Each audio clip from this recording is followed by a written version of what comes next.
Hello students, खैर मकदम है आप सभी का आपके अपने यूट्यूब चैनल स्टडी विद एहसान पर। और आज के इस वीडियो में हम लोग क्लास 10 उर्दू यानी दरख्शा हिस्सा दोम के सबक 3 जो कि एक अफसाना है बउनवान फ़रार, और इसके अफसाना निगार जनाब मोहम्मद मोहसिन साहब हैं, से जुड़ी कुछ अहम बातों को देखेंगे। और ख़ासकर अफसाना निगार सैयद मोहम्मद मोहसिन से जुड़ी कुछ अहम बातें जिनसे अक्सर आपके फाइनल एग्ज़ाम में बहुत सारे ऑब्जेक्टिव क्वेश्चंस और शॉर्ट आंसर क्वेश्चंस पूछे जाते हैं।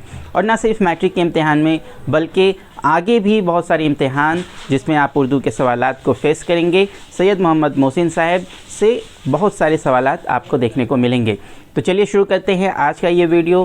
क्या है वो अहम बातें, शुरू करते हैं। लेकिन उससे पहले एक छोटी सी गुजारिश, अगर आप चैनल पर नए हैं तो चैनल को सब्सक्राइब कर दें और बेल आइकन को भी प्रेस कर दें। तो चलिए स्टूडेंट्स देखते हैं। आप देख सकते हैं सबक 3 और जो कि एक अफसाना है, और इस अफसाना का नाम क्या है? फ़रार है। जी हाँ, तो फ़रार क्या है? एक अफसाना है। एक क्वेश्चन तो आपका यहाँ से ये बन जाता है कि फ़रार क्या है, कौन सी सिन्फ है, तो आपको बताना है कि ये एक अफसाना है। और इसके अफसाना निगार आपके क्या हैं? सैयद मोहम्मद मोहसिन साहब। जी हाँ, सैयद मोहम्मद मोहसिन साहब इसके अफसाना निगार हो गए। अफसाना निगार यानी कि इस अफसाने को किसने लिखा है, तो अफसाना निगार कौन हो गए आपके? सैयद मोहम्मद मोहसिन साहब। तो इनसे जुड़ी कुछ अहम बातें, तो सबसे पहले तो आप ये जान लें कि सैयद मोहम्मद मोहसिन का शुमार उर्दू के अहम अफसाना निगारों में होता है, यानी कि ख़ास अफसाना निगारों में होता है। इनका शुमार उर्दू के अहम अफसाना निगारों में होता है। दूसरी बात जो आपको याद रखनी है वो ये कि वो नफ्सियात के प्रोफेसर थे। जी हाँ, वो उर्दू दुनिया में भले ही उन्होंने बहुत नाम कमाया, बहुत मशहूर हुए, लेकिन उर्दू उनका सब्जेक्ट नहीं रहा। उनका सब्जेक्ट क्या था? नफ्सियात था। वो नफ्सियात के प्रोफेसर थे। और दूसरी बात जो अक्सर एग्ज़ाम में आता है आपका, नफ्सियात उनका ख़ास मौजू था। ये पिछले साल भी आपके एग्ज़ाम में ऑब्जेक्टिव क्वेश्चन में आया था कि उनका ख़ास मौजू क्या था। तो आपको याद रखना है कि उनका ख़ास मौजू क्या था? नफ्सियात था। फिर एक और अहम बात, अनोखी मुस्कुराहट। जी हाँ, आपने इसका नाम सुना भी होगा, अनोखी मुस्कुराहट, जो कि एक अफसानवी मजमुआ है और एक अफसाना भी है। जी हाँ, आप याद रखेंगे अनोखी मुस्कुराहट के नाम से उनका एक अफसाना भी है और एक अफसानवी मजमुआ भी है।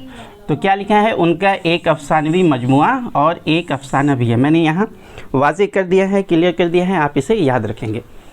फिर उसके बाद जो उनसे जुड़ी एक अहम बात है कि उनकी बेशतर कहानियाँ जो हैं वो नफ्सियाती नौयत की हैं। नौयत मीन्स टाइप, आप यहाँ पर कह सकते हैं कि किस नौयत की हैं, किस टाइप की हैं, तो नफ्सियाती नौयत की हैं। फिर उनके पर्सनल लाइफ से जुड़ी कुछ बातें, उनकी पैदाइश कब हुई? 10 जुलाई 1910 ईस्वी में, और कहाँ हुई थी? पटना में हुई थी। तो ये जो पॉइंट मैंने लिखा है इससे 2 क्वेश्चन बनते हैं। एक तो ये कि उनकी पैदाइश कब हुई, और दूसरा कि पैदाइश कहाँ हुई। फिर उसके बाद है उनके वालिद का नाम क्या था? सैयद मोहम्मद रशीद था।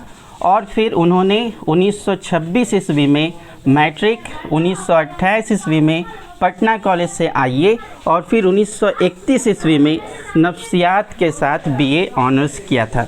जी हाँ, उनके तालीम से जुड़ी कुछ अहम बातें कि उन्होंने मैट्रिक कब किया, उन्होंने इंटर कब किया और कहाँ से किया, और फिर उन्होंने बीए की तालीम कहाँ से हासिल की थी, तो 1931 ईस्वी में नफ्सियात के साथ उन्होंने बीए ऑनर्स का इम्तिहान पास किया था।